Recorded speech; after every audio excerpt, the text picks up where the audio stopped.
క్రీస్తునందు ప్రేమైన సహోదరి సహోదరులకు యేసుక్రీస్తు నామములో శుభములు. దేవుని యొక్క మహాకృప మీకు కలుగును గాక. ఈరోజు దేవుడు మనకిచ్చిన మాట రాజులు మొదటి గ్రంథము 15వ అధ్యాయము 30వ వచనము. తాను చేసిన పాపముల చేత ఇశ్రాయేలు వారు పాపం చేయుటకు కారకుడై యెరోబోము ఇశ్రాయేలీల దేవుడైన యెహోవాకు కోపం పుట్టింపగా ఈలాగున జరిగెను. ఈ మాటలు మనం రాజుల గ్రంథంలో చూసినాము. ఇక్కడ యెరోబోము చేసిన పాపములకు కారణం ఏంటి అనేది ఇక్కడ తెలియజేసినమాట. తాను చేసిన పాపముల చేత ఇశ్రాయేలు వారు పాపం చేయుటకు కారకుడై యెరోబోము ఇశ్రాయేలు దేవుడైన యెహోవాకు కోపం పుట్టింపగా ఇలాగ జరిగిన.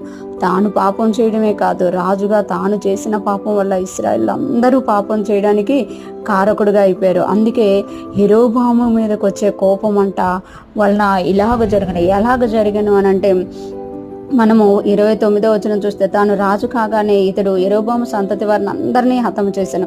ఎవరినైనాను యెరోబోమునికి సజీవునిగా ఉండనీయక అందరినీ నశింపచేశాను. తాను తన సేవకుడైన సిలోనీయుడైన అహీయా ద్వారా యెహోవా సెలవిచ్చిన ప్రకారము ఇది జరిగాను. తాను రాజు కాగానే అంటే ఎవరు అంటే బయషా ఎప్పుడైతే రాజు అయ్యారో యెరోబోము కుమారుడైన నాదాబును చంపేసినట్టుగా మనం చూడగలమన్నమాట.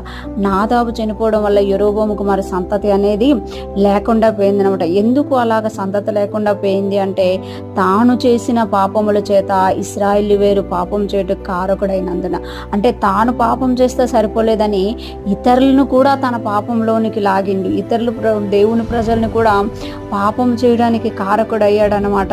చాలాసార్లు మనం చేసిన పాపం మన వరకు ఉంటే పర్లేదు, మనము పాపం చేసి ఇతరులను కూడా ఆ పాపంలోనికి మనం తీసుకెళ్ళిపోతున్నామా అయితే దాని శిక్ష భయంకరంగా ఉండదు. ఇక్కడ చూస్తే యెరోబోముకి సంతతి లేకుండా చేస్తాను, మొత్తము నీ యొక్క సంతానం అంతటినీ నేను నశింపచేస్తానని దేవుడే ప్రవక్త ద్వారా సెలవిచ్చిన మాట నెరవేర్చడానికి బయాసాన్ని దేవుడు వాడుకున్నట్టుగా మనం ఇక్కడ చూడగలమన్నమాట.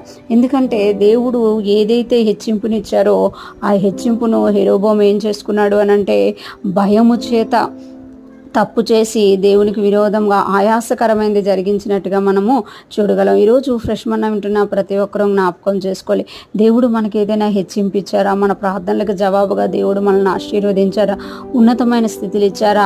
ఆ స్థితిలో మనము దేవునికి నమ్మకముగా ఉండాలి. లేకపోతే యెరోబోములాగా మనం పాపం చేయడమే కాదు, ఇతరులు పాపం చేయడం కారకులమై దేవునికి కోపం పుట్టించే వారిగా మారిపోతానమాట. దేవుడు మనల్ని ఆశీర్వదించిన ప్రతి స్థలంలో కూడా ఆయనకు మహిమకరముగా మనం జీవించాలి అని దేవుడు కోరుకుంటామట. ఆయన ఇచ్చిన ఆశీర్వాదాన్ని బట్టి ఆయన సన్నిధిలో ఉంటూ ఆయన్ని స్తుతిస్తూ ఆయన కొరకు మనం జీవించేవారుగా ఉన్నప్పుడు దేవుడు మన యందు సంతోషించి మన తరాలను బ్లెస్ చేసే దేవుడుగా ఉన్నారు.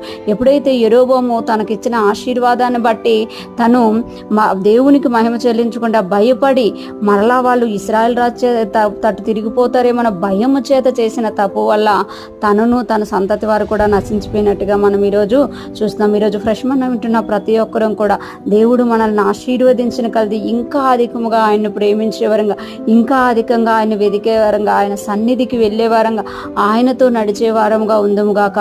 మన తరతరాలు దేవుని సన్నిధిలో నిత్యము స్థాపింపబడునుగాక. ఆమేన్.